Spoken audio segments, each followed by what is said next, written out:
Good evening, everyone. Welcome to the WOC Stars Legacy Series, which are being put on this week in honor of NSWOC Week, which has been running from April 17th and goes until the 21st. I'd like to thank all of the NSWOCs who are participating this evening for their dedication to the profession. And I would also like to thank any Skin Wellness Associate nurses who are participating this evening and everyone else who's taken time out of their schedule. Be prepared to hear a lot of passion and inspiration in the next hour. So we're going to go through the interview, and we'd like to encourage you to put your questions into the Q&A box at the bottom of the screen. You can add any questions or comments that you may have for the people that we are interviewing this evening. So joining us this evening are three very special individuals: Dianne Garde of Mississauga, Ontario, Kathryn Kozell of London, Ontario, and Shirley McSavaney of Ottawa, Ontario. They have been leaders in the field of wound ostomy and continence, and they have left a legacy in more ways than one. And I'm very honored, and I feel that we are very privileged to have all three of these individuals with us this evening live. Hello, ladies. Hello, Kathy. Evening. Great to see all of you. Great to see everybody too. This is Oh, a great reunion. It is.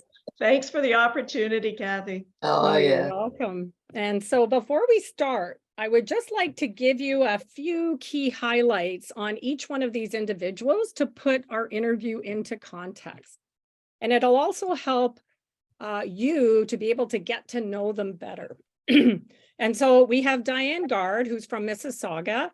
She's one of Canada's first 3 ETs and one of the longest serving ETs in ostomy management. She had a long career in ostomy care at Toronto General Hospital and also worked in the community with Starkman Surgical. In 1975, she chaired the International Association of Enterostomal Therapists, the IAET, meeting in Toronto, Ontario, which brought a lot of recognition to Canadian ETs, now known as NSWOCs. In 1990, she was the WCET representative as the CAET participated in the WCET Congress in Toronto, Ontario. What a Wonderful World was the theme song. And this was played at the funeral of her dear husband, Jim, in November 2017. And he was also very much involved with the former CAET and with the wound ostomy and continence. Dianne's passion for the highest quality of care for ostomy patients has remained throughout her adult life. Kathryn Kozell of London, Ontario is a master's prepared registered nurse and a certified enterostomal therapist, now known as NSWOC. She had a long-standing career in wound ostomy and continence at St. Joseph's Hospital and then London Health Sciences in London, Ontario, before she became the clinical nurse specialist and manager of the Rachel Flood Education Program at Mount Sinai Hospital in Toronto, Ontario.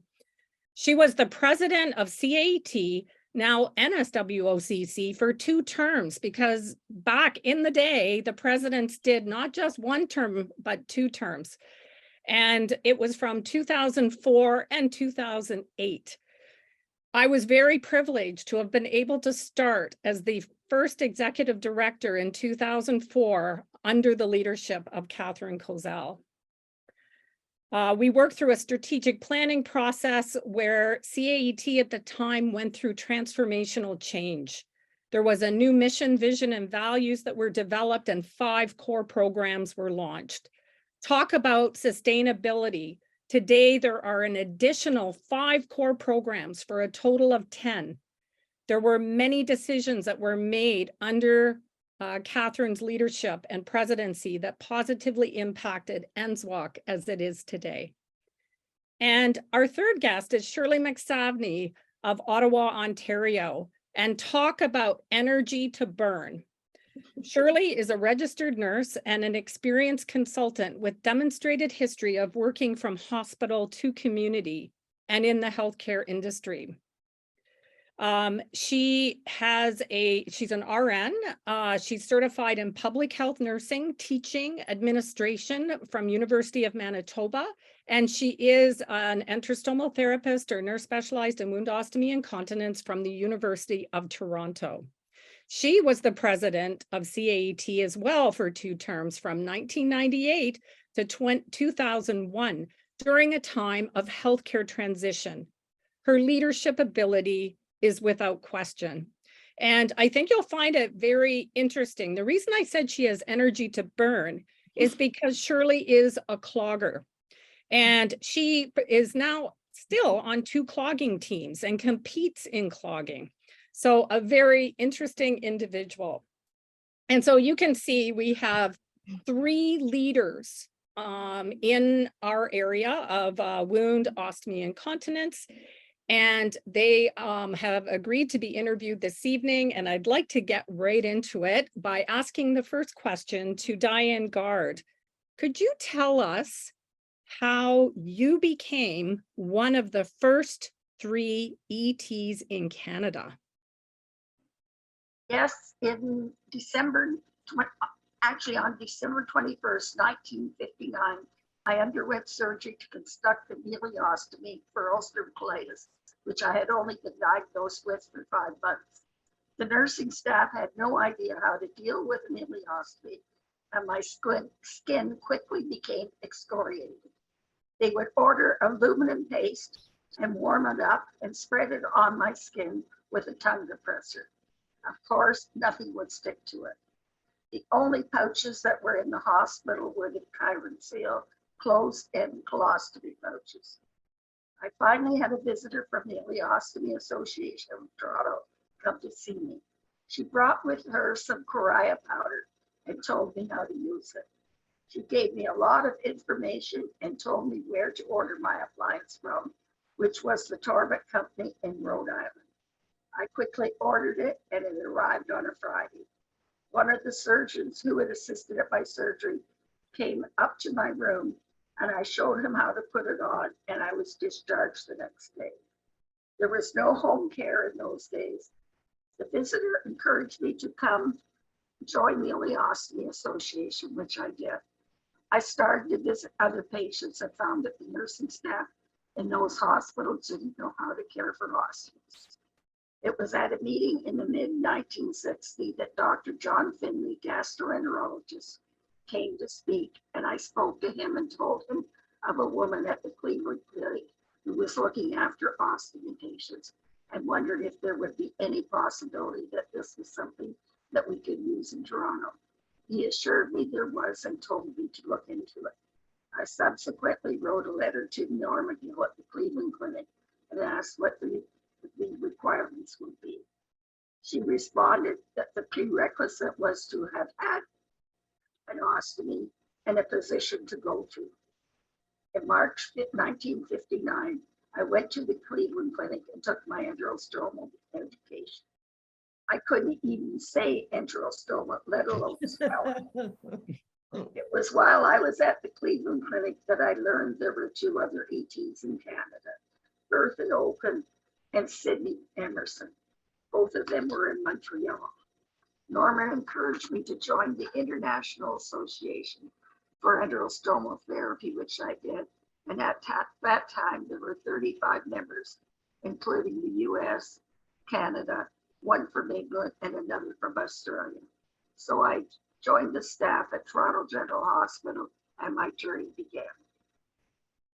Wow, that's very, very historical, and a lot of changes since then, Dianne. Wow, very interesting.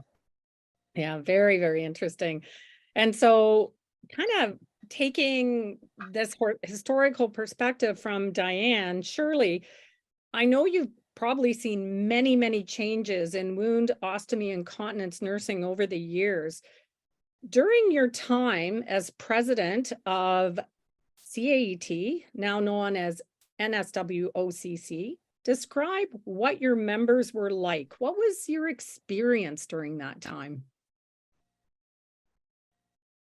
I'm going to take you back a little bit to Norma Gill, who has been a mentor for us for years.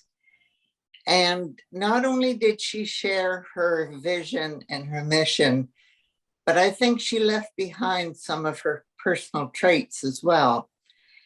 And I think these are traits that existed then, they exist now, and we're going to see them in the new generation.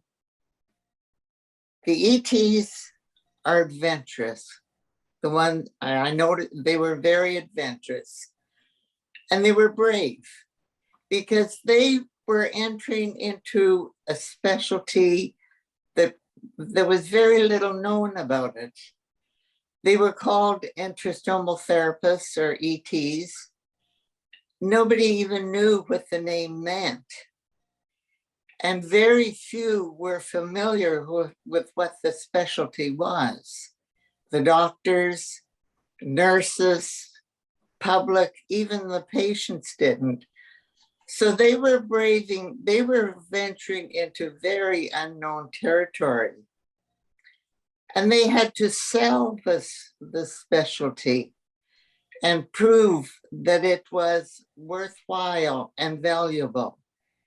There were very few schools available. The 2 schools in Canada had already were closed, and they'd have to go to the States to get trained. And if they were fortunate to go to get into an education program, they had to come back and set up their practice and their program from scratch. Their equipment, they didn't even have an office. They may have just had a little cubbyhole somewhere. Not only did they have to set up their program, but they had to sell their program and convince the staff and everybody that it was valuable and it was necessary. And often they were alone. In fact, in most cases, they were alone. They may have been the only ET in the province. The nearest ET may have been 2 provinces away.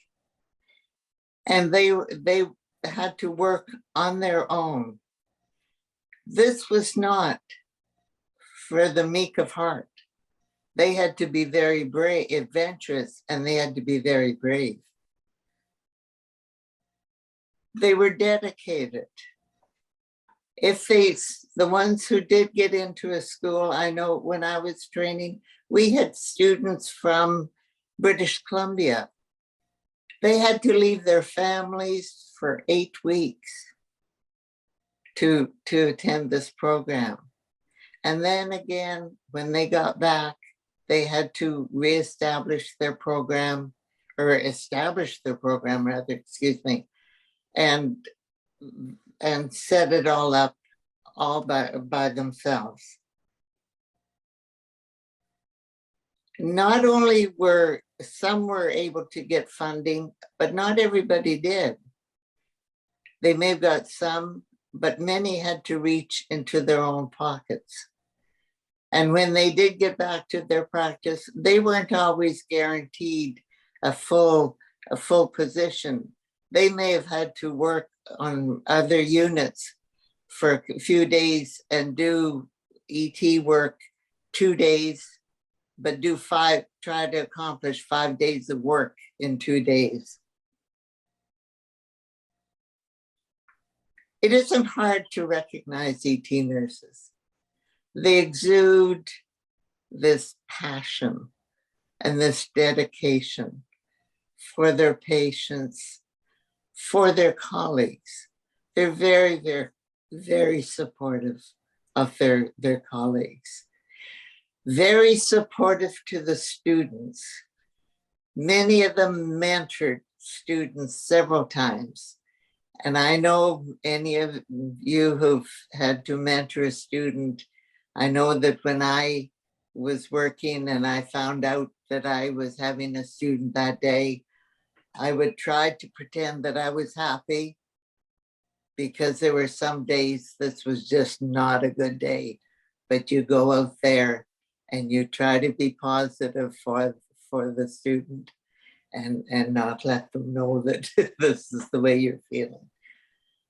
And I can remember when I was, Sue and I were going to Toronto to do our program, Nicole Denis came along with a package of photocopied articles about 1.5 inches thick.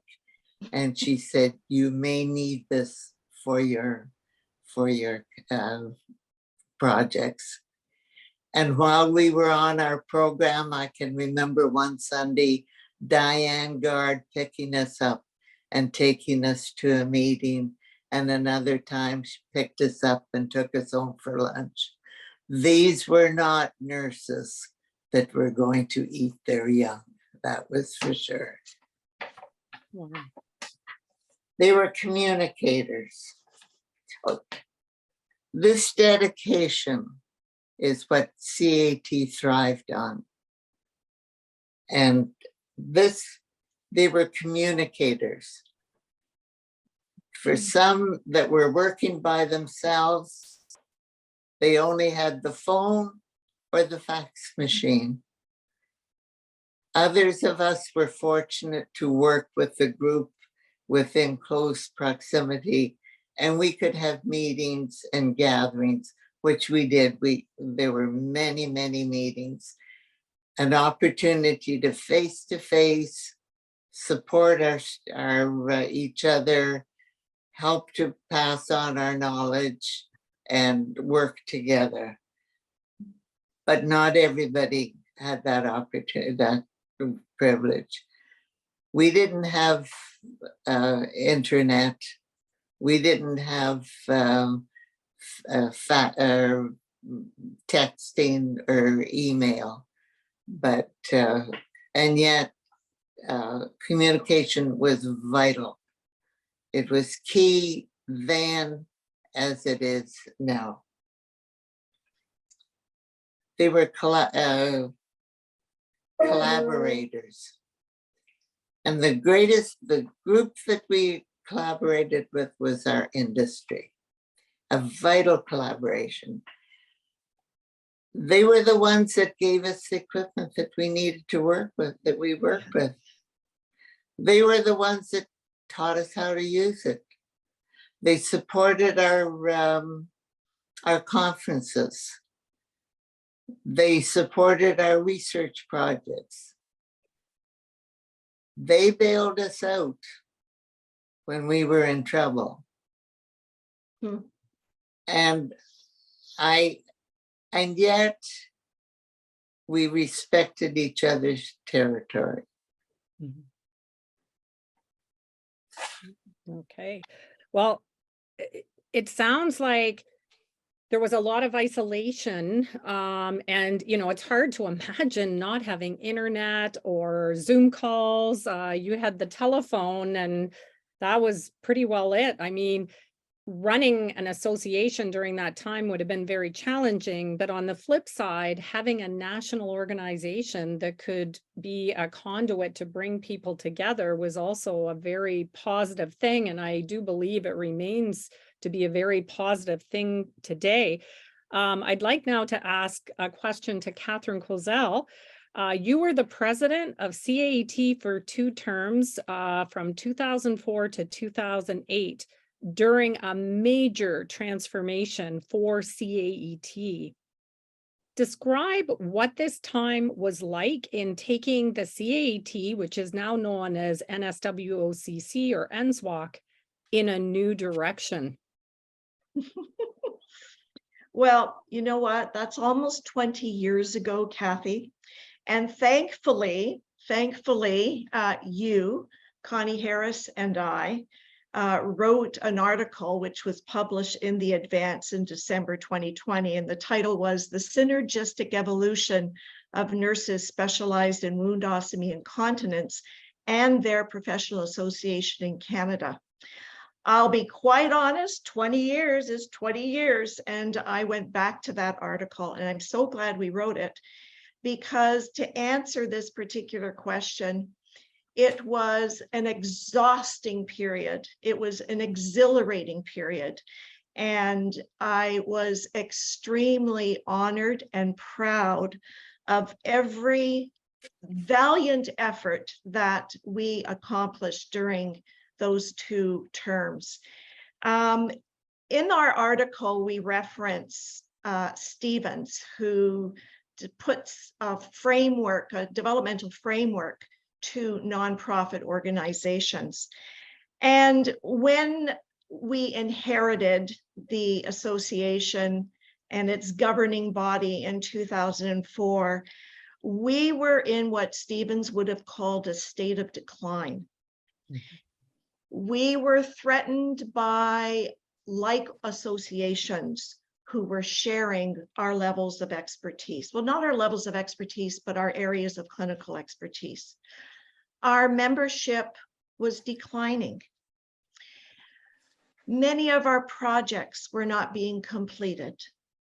Financially, we were stable, but there was evidence that financially, revenue generated from our national conferences was not as gaining as it should have been. We were losing.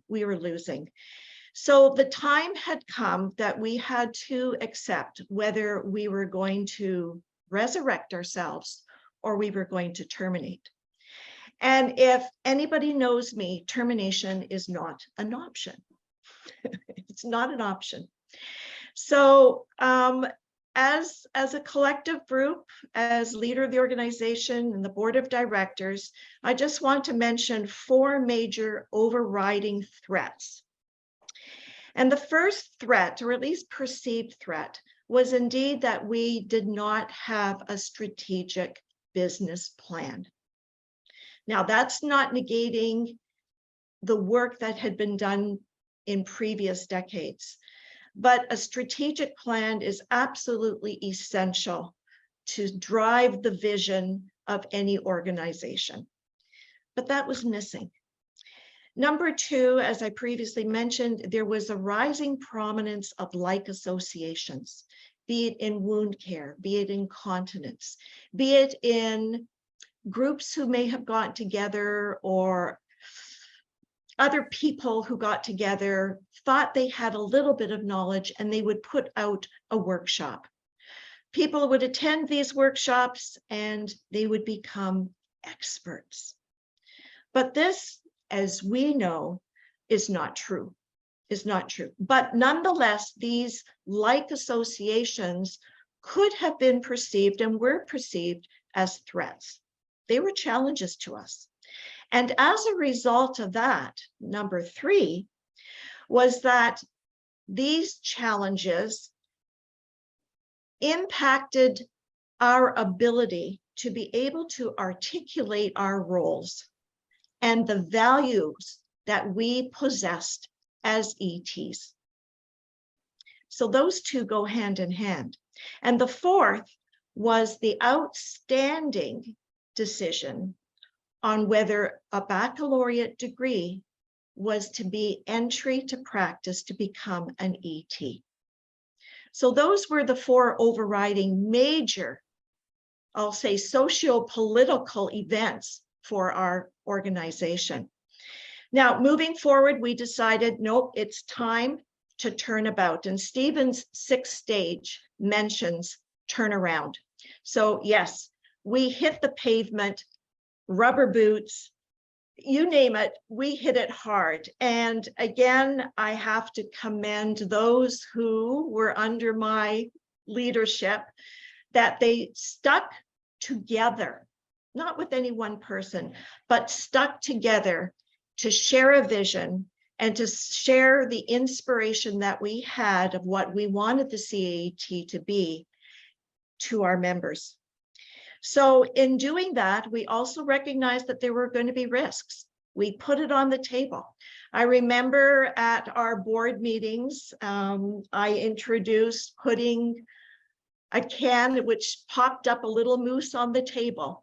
Now, this sounds a little bizarre, but whenever an idea was to be challenged, whenever we thought that there was going to be a risk and there was hesitation in being able to declare our true feelings, we would put that can on the table, the little moose would pop out, And it was a time to acknowledge what the issue was. Take away all of the past emotions, but what was the actual issue? And that was truly team building. So I believe that as a group, we were extremely solid in our efforts in moving forward. There were two major developments that were also in place in 2003.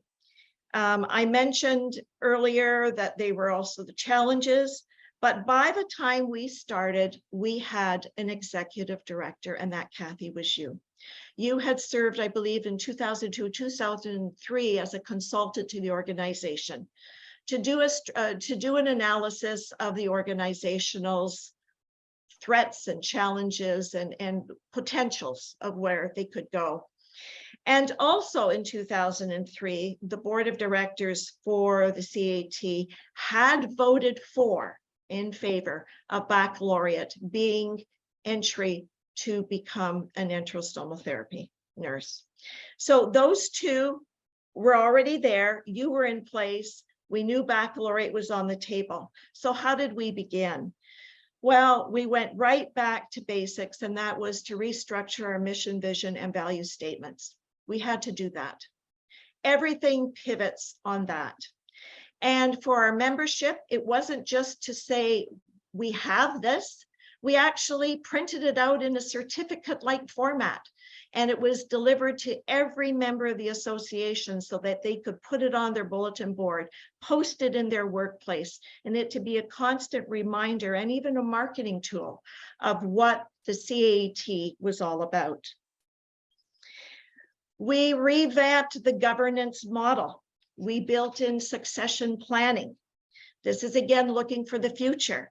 So that meant that the executive members of the board had succession planning. We were building a mentorship program so that the president-elect would be mentored for a year, and then they were able to take office of the presidency and so on. You mentioned now that there are 10 core programs. Congratulations. What we did was established 5 core programs with terms of reference and objectives that established the essential work of the association. I remember, if I could reflect back on one of our strategic planning weekends in Toronto up near the airport, we decided to list all of the committees, all of the projects that we were aware of, or we thought we were aware of. And the flip charts went up, and next thing you know, there were 36 items listed. And many of the members around the table said, I didn't know that existed. What are we doing that for? We had a huge discussion about that. But that exercise in itself helped us realize that you can only bite off as much as you can chew that is going to be meaningful for the association. It would be nice if projects were either thrown out or they were tabled for a later date. All of those items were condensed down, and from that list, we were able to generate the 5 major core programs. Our regional directors were assigned a core program for at least a year so that we could transition that part of the governance model. And I think it worked extremely well. But underlying all of that, we had to revamp all of the bylaws. And Vivian, wherever you are to this day my hero when it comes to bylaw reconstruction, because we had to be in alliance with the Canada Not-for-Profit Corporation Act. Cathy, I handed that later over to you. But again, that was a monumental task that legally we had to do. We developed marketing packages for all of our members. Why? Because we wanted that mission, vision, and value. We wanted those statements out there. We wanted our members to be able to speak with confidence who they were and what they were all about, what they had to offer, not only the patient and their families, but the entire healthcare system.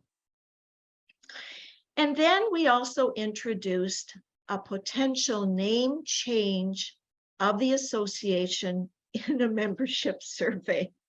With all of this going on, I'm not surprised that members were not ready. They told us, whoa, put on the brakes. You're doing great things, but just slow down a little bit. We're not ready to let go of the Canadian Association for Enteral Stomal Therapy in name. However, that did lay down the foundation for what was to come. And I believe it was in 2018 with the name change to NSWOC. So there you go. There were two other notable organizational events which I want to mention that I think really catapulted the CAET out of that state of threatening decline to definitely a transformation. An organization that clearly had a mission, vision, and value statements and knew exactly who they were and how they were going to get beyond. The first one was in 2006, when the Canadian Nurses Association designated enteral stomal therapy as a nursing specialty. Not to mention all of the people who helped build to that point, but there were hours of work and thousands of dollars. I believe close to $60,000 was spent on what was required for us to meet the requirements of a nursing specialty. But we did it, and we were honored in 2006 with that. And then in 2009, we celebrated the first group of certified enteral stomal therapists, therapy nurses. So that was a notable organizational event.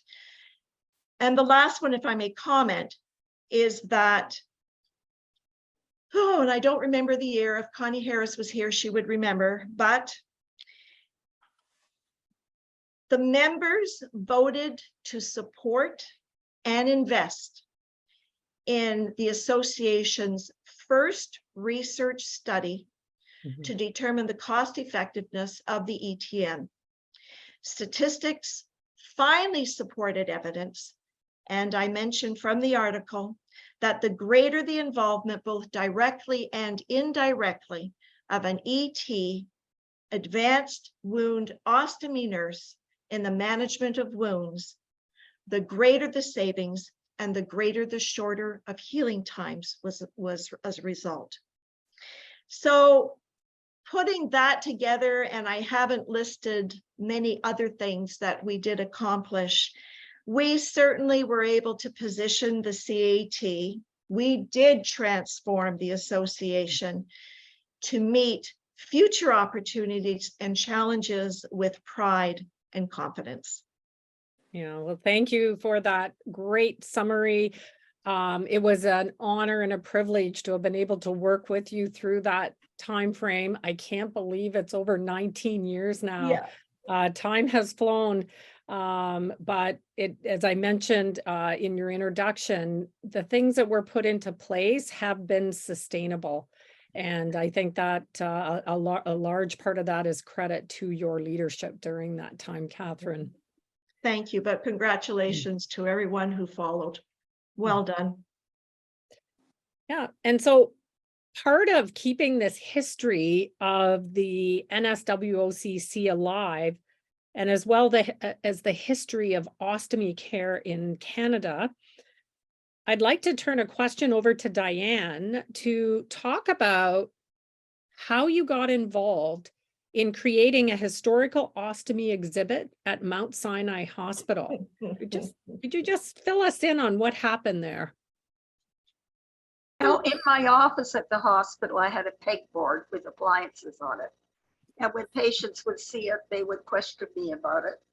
Gradually, a number of people would give me appliances, patients, nurses, enteral stomal therapists, and I soon had a duffel bag full of appliances.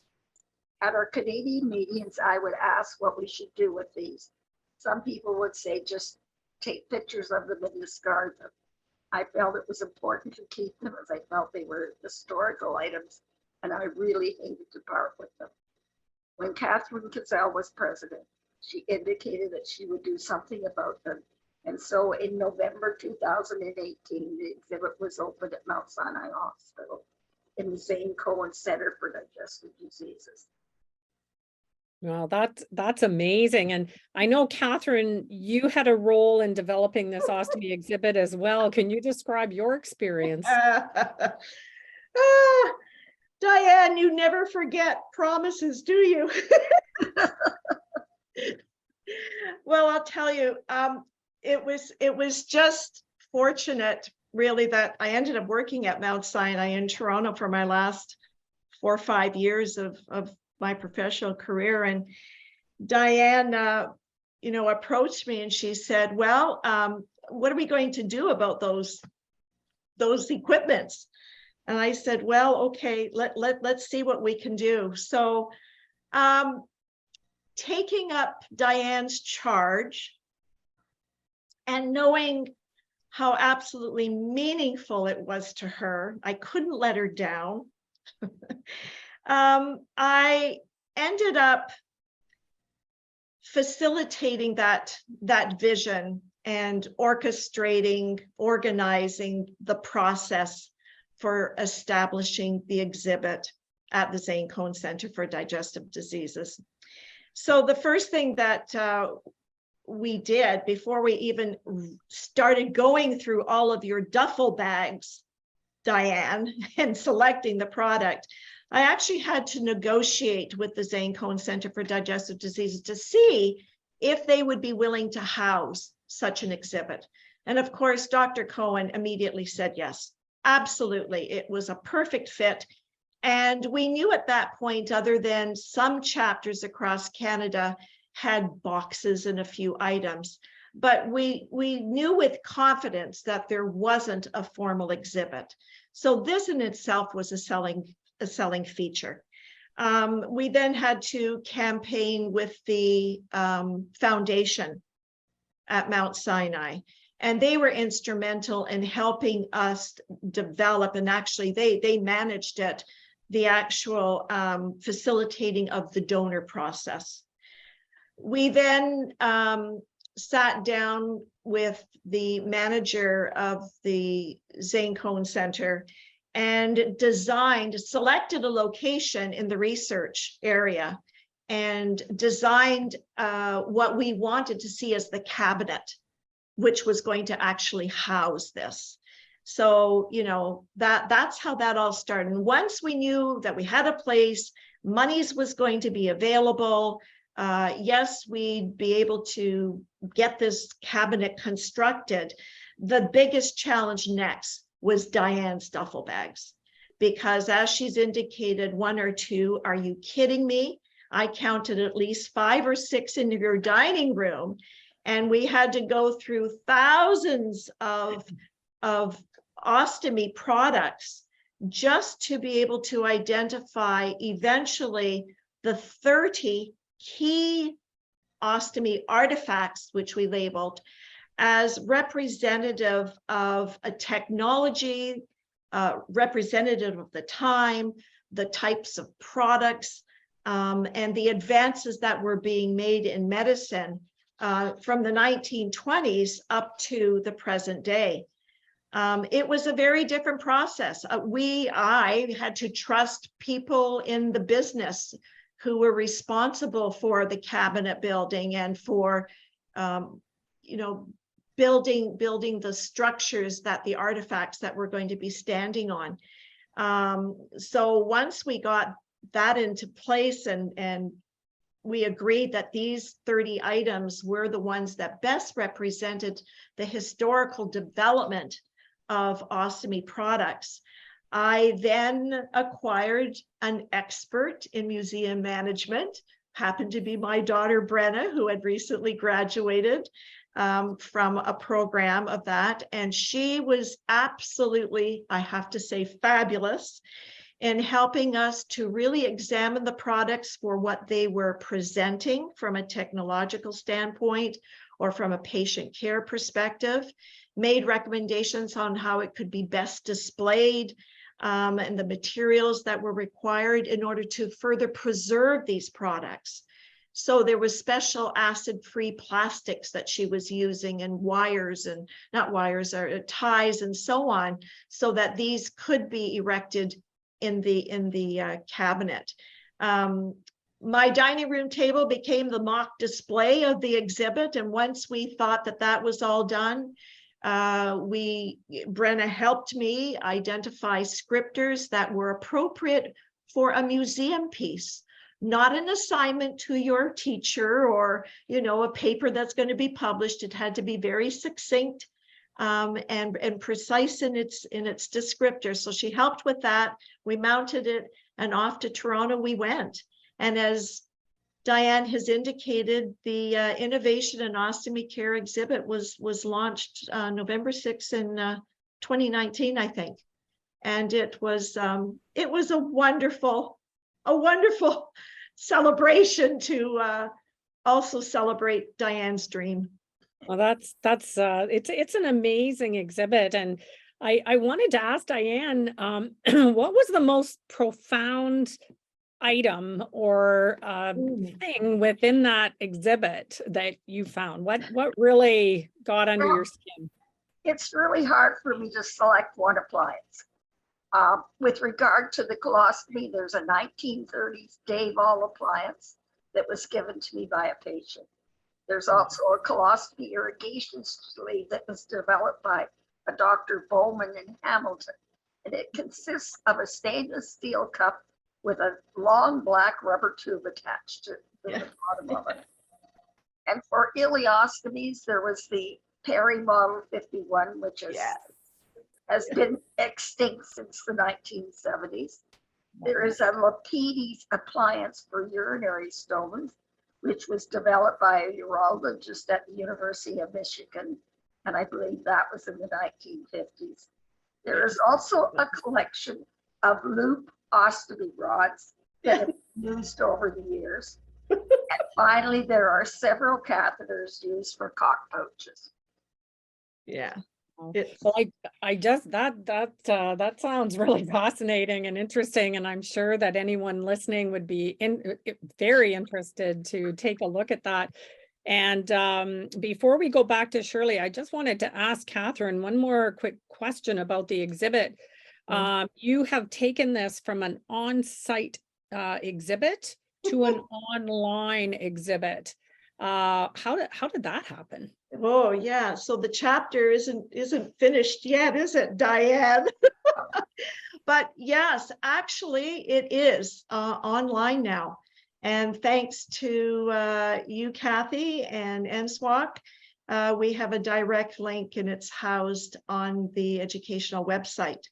But how that evolved was that one of my former patients and a dear friend, Dr. Myra Gordon, who also sponsored this next project, said to me one day, you know, it's all well and good that it's housed at the Zane Cohen Center for Digestive Diseases in Toronto, but that's the catchment area.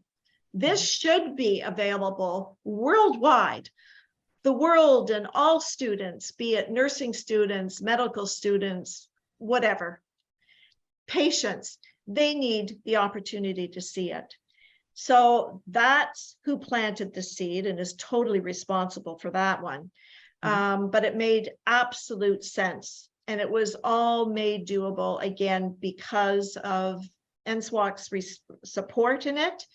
The Zane Cohen Center, again, for Digestive Diseases, thought it was wonderful, so that we have a link from their website directly to NSWOC's website. I engaged a programmer who actually specializes in securities in the computer business, who actually helped write the program, translated, coded, ensured that the pictures were, you know, on the screen the way they should be. I got my daughter Brenna again to help me with the narrative. This again now is a little different as an educational. Again, it's not an essay, And it's not a little tiny label, but descriptors that would be meaningful to any viewer who wanted to know about the product. So they were my team. They were my team, and there were some bumps and grinds along the way. It took a little bit longer for us to fully develop and launch, but it was finally achieved just last year. I think it was last year during the winter sometime that it was finally launched, and it's fabulous. There's text to speech or text to audio accessibility with it as well. It identifies the industries responsible, the date, and a bit of a descriptor. You can hover over each picture so it enlarges for a closer eye view of the particular detailings of the product. So, you know, retrospect, yeah, that naturally was the next course, right? Never was quite on my radar until it was brought to my attention. But I think it's safe to say that this chapter is now closed and available for all. Yeah, and we thank you and Dianne for thinking of us, and we will do our best to keep that ostomy exhibit alive, and it is on our WOCinstitute.ca website. Great. And available for everybody to view. So thank Yeah. you for that. And so now, as we're moving closer to our close, I'd like to go back to Shirley. What lessons have you learned from a long-standing career in wound, ostomy, and continence? We would love to know what lessons, what have you learned? What's your perspective? What have I learned? I think I'd have to say that the most valuable lesson I learned was to be able to be president, and how it changed me as a person, my confidence, just the experience, and the wonderful board members I always had. And I'd have to say that probably was one of the greatest lessons. But getting to the work itself, the ET work itself, we've done wonderful work out there. We do wonderful work, but the patients still keep coming. And as much as we do, they're still there, they're still coming. And this is probably going to increase as time goes on. As our population's getting older, our population of Canada is getting greater. So there's always going to be that need there. And so we've got to try and encourage people to become involved in the specialty. We're going to have to keep increasing our needs. It's wonderful that we're at 850 now, but there's going to be a time when we're going to need a lot more than that as well, if things keep increasing. I think I've learned that we've got to increase our research to be sure to increase our credibility, and to be sure that our skills are protected and are valid.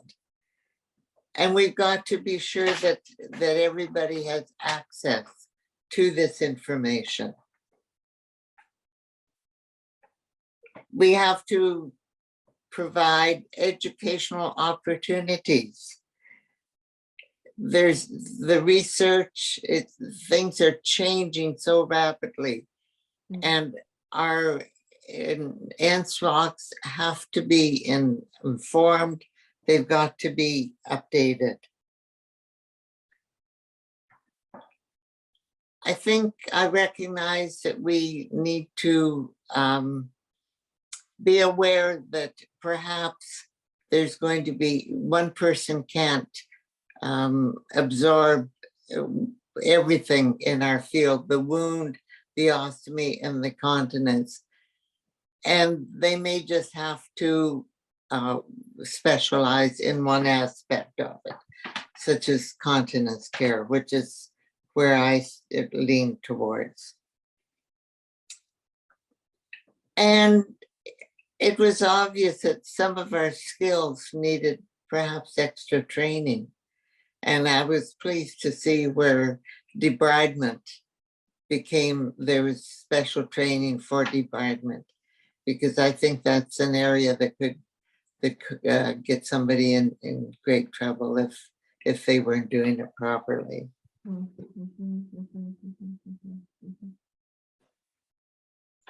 Our guidelines and our standards have to be updated. We've got to be aware of them. We've got to almost carry them in our pockets to be sure that we're on the right page and we're protecting ourselves, plus the patients and our association. I learned that we need to listen to our NSWOCs. They're the ones that are out there. They're the ones that are faced with the challenges, and we need to hear what they have to say. We need to support our association, and we have to be willing to put up our hand and say, yes, I'll do it when help is asked for. And I learned that we need to get involved, to grow, and then to share our knowledge, what we've learned.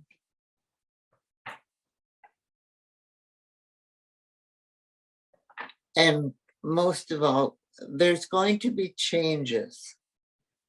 And many of us do not like changes. But we have to embrace changes and be willing to get out of our comfort zone, because they are going to happen. One thing that was very obvious to me while I was still working and involved, you need the support of your family. There can be many demands, especially if somebody's willing to become involved, many demands. And there's going to be many times that your family member or significant other is going to be sitting on the back burner. So you have to be sure you've got your support, as well as another support where you can lean on somebody's shoulder, because it's somebody you can trust, a friend or whoever, because there are going to be times when you're going to have to unload. But I think the other thing that I learned was, I believe that I have the privilege to be involved in probably the best specialty possible and belong to the best association possible. Yeah, for sure. Wow, Shirley, that was very inspirational. Just a beautiful, beautiful summary of lessons learned. Thank you so much. Thank you. And Dianne, are there any words of wisdom that you would like to give to NSWOCs venturing forth into ostomy management? Well, I feel that when nurses are interested in helping ostomy patients, they should have a feel for them. And this, I would say that perhaps they should do what I did at colorectal rounds for the interns and residents. I mixed Metamucil with instant coffee and put it in a closed-end pouch, and they had to select a stoma location on their abdomen. Some of them did not look too friendly on this, but the staff surgeon told them if they didn't do it, they would pass the rotation. There was a gastroenterologist from another hospital that came, and he did it.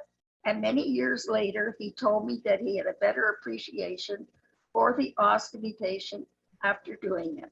So it may help if they were able to wear a pouch for a day or two to help better understand how patients feel. I would like to say that one of the things I have heard as I attend ostomy meetings is that ostomists would like to have a visit from another ostomist before or while they are in the hospital. And I suggest that you support the ostomy group in your area and attend the meetings. By doing this, you would get to know the members and you could choose who you would like to visit your ostomy patients. Also to suggest that the patients you have join the Ostomy Association and attend meetings, as they always are able to pick up hints on how to handle their appliance, which you may not have time or the opportunity to do while they're in the hospital. The patients I have looked after all knew that I had an ostomy, and that often was a plus when I helped them. I would congratulate nurses who are indeed interested in helping ostomy patients, and I wish you all the best in your career. I would also say that I feel the ostomy exhibit and the chapter that I have co-written for the education program textbook will be my legacy to NSWOC and the ostomy patients. Yeah, and thank you. We do truly appreciate that, Dianne, and for all of your contributions over the years as well, because you did a lot of behind the scenes work for many, many years, and it is recognized and acknowledged. And Kathryn, after working so closely with you, I can honestly say that you have set a high standard for wound, ostomy, and continence nursing nationally. Do you have any advice for the next generation? I know we're running out of time, and I just have a few comments. I first want to say that Shirley and Dianne's comments are right on, absolutely right on. But I'd like to close by just saying, take every opportunity that comes your way. And these are just general comments I have, because if somebody has already selected the specialty of wound, ostomy, and continence, you're already, to me, a very exceptional professional. So take every opportunity that comes your way, take risks, because without taking risks, you just don't know how far you can go. We were once coined the little engine that could.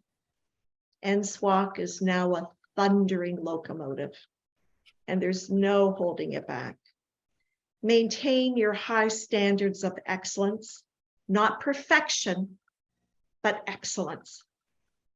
Value yourself, value others, and most important of all, enjoy passionately what you are doing. Thank you so much. This has been honestly such an inspirational hour of three individuals who truly have left a legacy in wound, ostomy, and continence.